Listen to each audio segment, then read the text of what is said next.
யார் இந்த முனீஸ்வரன் தெரியுமா? பொதுவாக நம்ம எல்லாருமே சொல்ற ஒன்று, முனீஸ்வரன் அப்படிங்கிறது ஒரு இந்து தெய்வம், பல கிராமங்களோட காவல் தெய்வம் அப்படின்னு.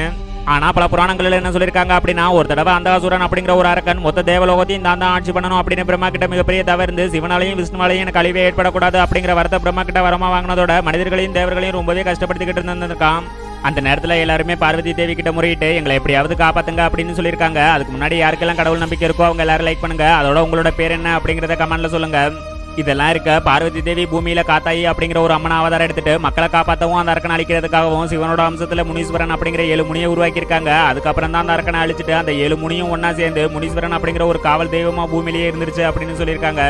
இருந்தாலும் பல பேர் சொல்ற ஒன்று, முனீஸ்வரன் அப்படிங்கிறது நம்ம முன்னோர்களில் ஒருத்தராக இருந்து கிராமத்தை காவல் காத்த காவல்காரனா இருந்த ஒருத்தர் அப்படின்னு சொல்லியிருக்காங்க. இப்படிப்பட்ட ஒன்றை பத்தி பல முனிவர்கள் என்ன சொல்லியிருக்காங்க அப்படின்னா, முனி அப்படிங்கிறது சிவனோட இன்னொரு வடிவம் அப்படின்னும் முனிவர்களுக்கெல்லாம் ஈசனா இருந்த முன்னோடி அப்படின்னு சொல்லியிருக்காங்க.